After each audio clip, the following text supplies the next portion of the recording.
નમસ્કાર દર્શક મિત્રો, હું છું એડવોકેટ સોનલ બારિયા. આપ સર્વનું સ્વાગત છે મારી ચેનલ લીગલ ભવ્ય જ્ઞાનમાં. દર્શક મિત્રો, આજે આપણે જાણીશું કે 7, 12 અને 8 નો ઉતારો એ છે શું અને તેની અંદર કઈ કઈ વિગતો દર્શાવવામાં આવે છે. તો ચાલો મિત્રો શરૂઆત કરીએ. તો દર્શક મિત્રો, જ્યારે તમારે કોઈ પણ પ્રકારનું જમીનની બાબતનું કામકાજ હોય તેવા સંજોગો દરમિયાન તમારે અવશ્ય 7, 12 અને 8 નો ઉતારો ત્યાં આગળ જે પણ જગ્યાએ તમારે કામ હોય ત્યાં આગળ દર્શાવવાનો હોય છે.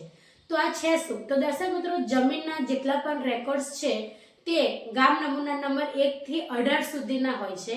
તો ગામ નમૂના નંબર 1 થી 18 ના જેટલા પણ રેકોર્ડ્સ છે, જે રેકોર્ડ્સ રાખવાની ફાઇલો હોય છે, તેની અંદર સૌથી ઇમ્પોર્ટન્ટ છે 7, 12 નો ઉતારો. બરાબર છે?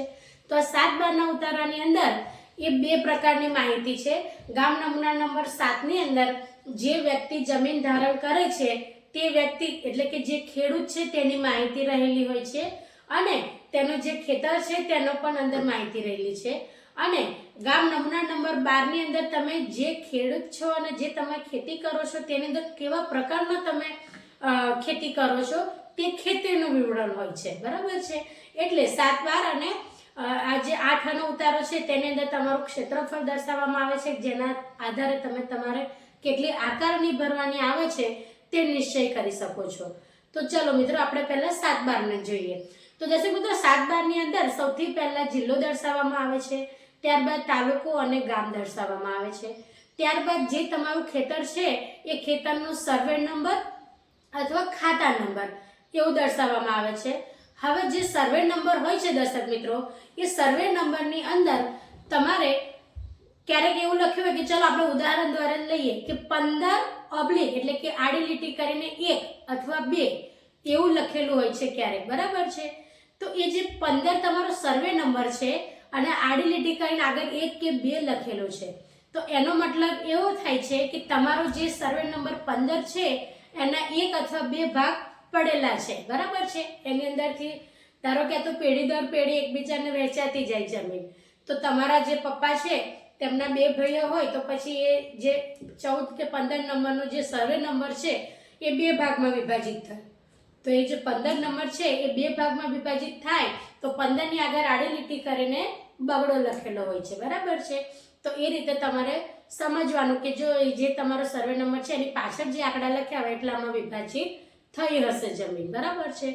હવે દર્શક મિત્રો, આગળ આપણે જઈએ તો આગળ તમારો જે સર્વે નંબર આવી ગયા પછી ખેતરનું નામ આવે છે. જે તમારું ખેતર છે, રાફડાવાળું ખેતર, પછી ડુંગરવાળું ખેતર, નદીવાળું ખેતર, જે તે એનું લેન્ડમાર્ક જે પણ ચિહ્ન હશે એ પ્રમાણેનું તમારું ખેતરનું નામ દર્શાવવામાં આવે છે.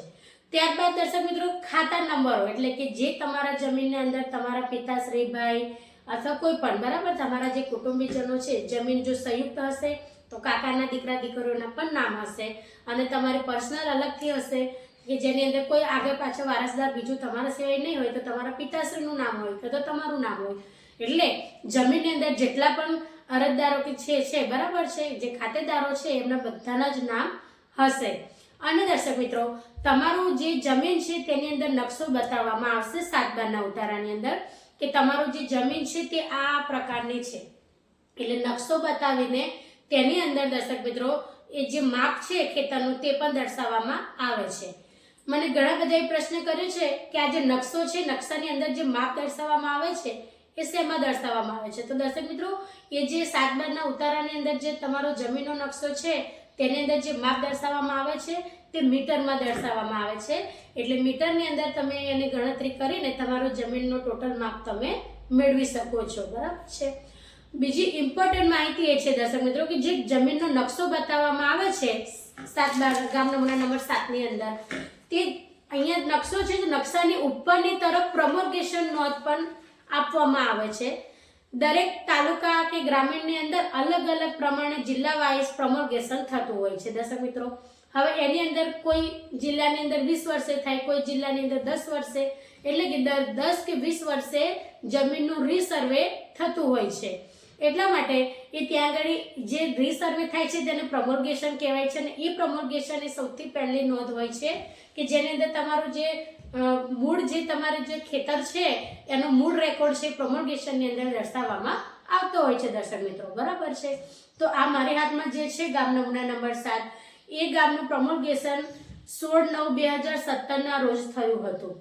એટલે ત્યાં આગળ તમે જે પ્રમોલ્ગેશન નોંધ એવું તમે જોઈ શકશો. તો ત્યાં આગળ તમારા જે ગામની અંદર પ્રમોલ્ગેશન થયું હશે છેલ્લે, એટલે કે રીસર્વે થયો હશે તમારી જમીનનો, એ આખા ગામનો થયો હોય, આખા જિલ્લાનો થયો હોય, તો એ રીતના દર્શક મિત્રો તમારી જે પ્રમોલ્ગેશનની નોંધ છે ત્યાં આગળ ઉપર તમને તારીખને સાલ સાથે દર્શાવશે.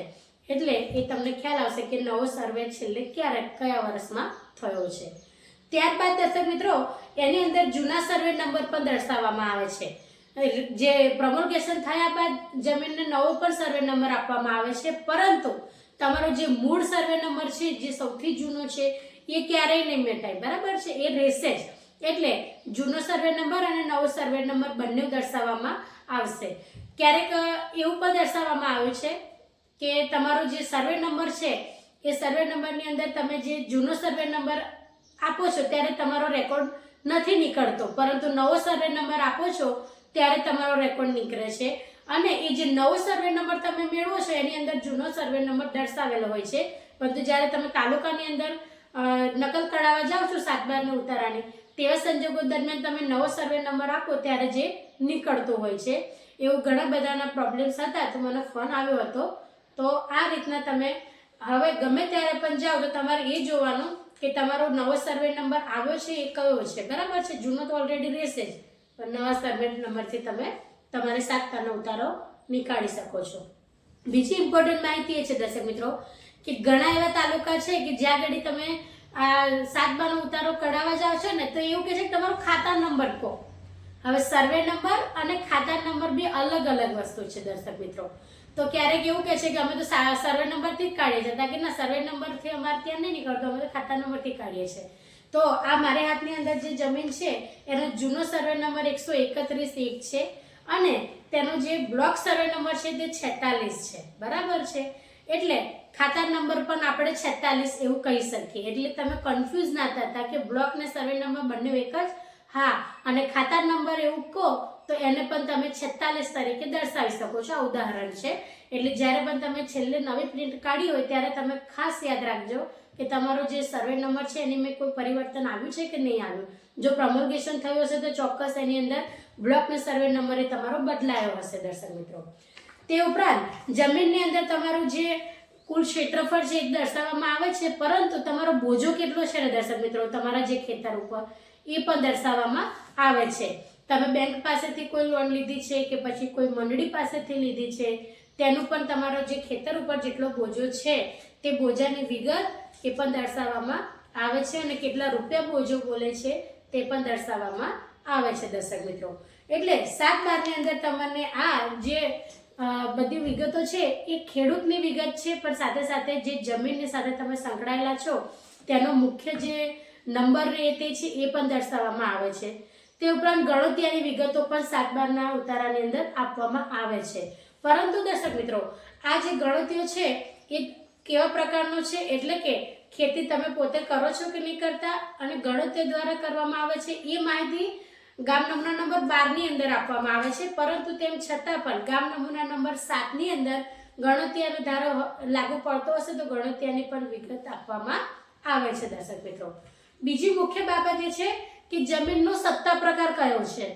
એટલે કે જો જમીન જૂની શરતની હશે તો તમે આસાનીથી તેને ખરીદી શકશો અથવા વેચી શકો છો, પરંતુ જો જમીન નવી સત્તા પ્રકારની હશે તો એ તમારે ખરીદવા માટે અથવા વેચવા માટે તમારે કમ્પલસરી કલેક્ટર સાહેબશ્રીની મંજૂરી લેવી પડશે અને કલેક્ટર સાહેબશ્રી જો પરમિશન આપશે તો જ તમે તે ખરીદી અથવા વેચી શકો છો, બરાબર છે.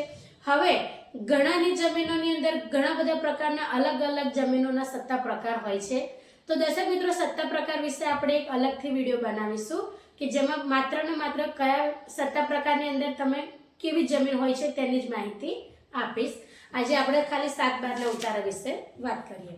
તો દર્શક મિત્રો આ જમીનનું ક્ષેત્રફળ, એનો જે નકશો હોય છે તે, કબજેદારોના નામ, સર્વે નંબર, જમીનનો નંબર અને તે જમીન કેવા પ્રકારની છે, ખેતીલાયક છે કે નહીં, આ એનું ટૂંકાણમાં વિવરણ ગામ નમૂના નંબર 7 ની અંદર આપવામાં આવે છે.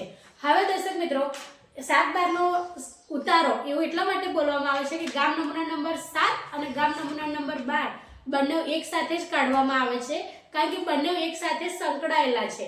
એટલા માટે જ આપણે સામાન્ય બાબતની અંદર 7 બારનો ઉતારો કાઢવો છે એવું આપણે બોલતા હોઈએ છીએ.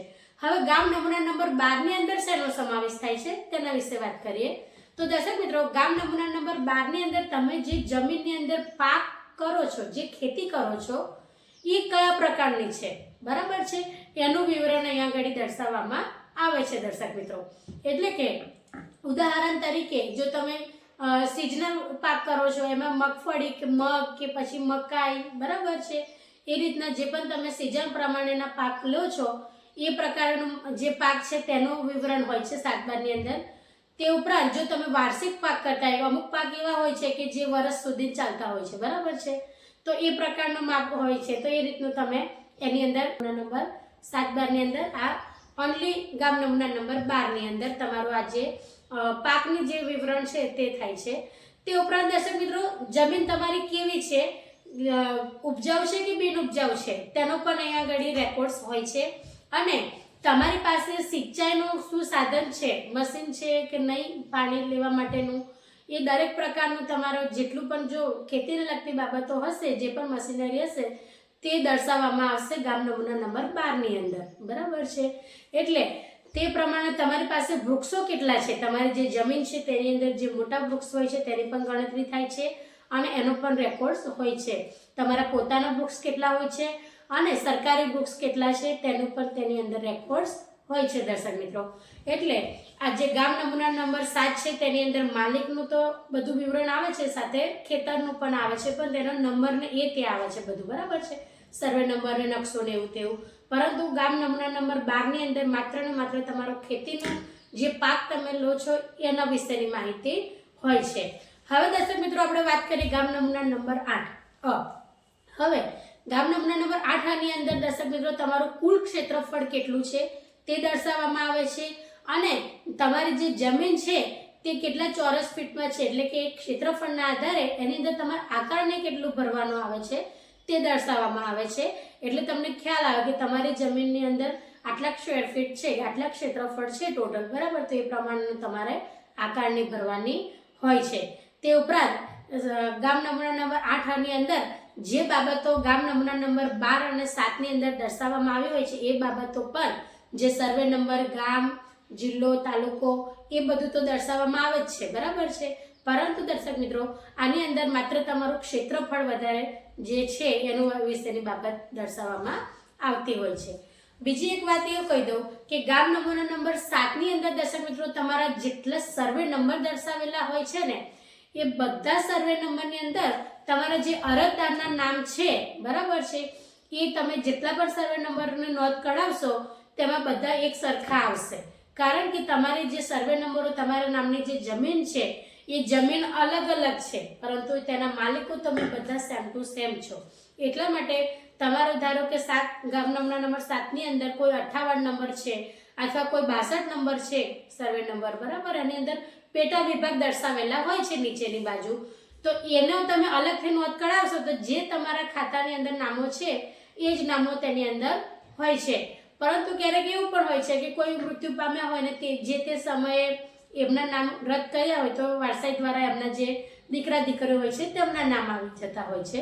એટલે મુખ્ય જે વ્યક્તિ જે જમીન ધારણ કરનાર છે અને એની અંદર જેટલા પણ છે અરજદારો, એનીમાંથી કોઈ પણ ખાતેદારનું નામ તો હશે જ, બરાબર છે, જો તમે સંયુક્ત મિલકત ધરાવતા હશો તેવા સંજોગો દરમિયાન. તો દર્શક મિત્રો, આજે આપણે વાત કરી ગામ નમૂના નંબર 7, 12 અને 8 વિશે. જો આના વિશે તમે ઘરે બેઠા તમારે જે માહિતી લેવી હોય, બરાબર છે, એ માહિતી તમે NERO નામની જે વેબસાઇટ છે એ બાજુમાં તમે જોઈ શકો છો. તેના ઉપરથી તમે સંપૂર્ણ રેકોર્ડ જોઈ શકો છો.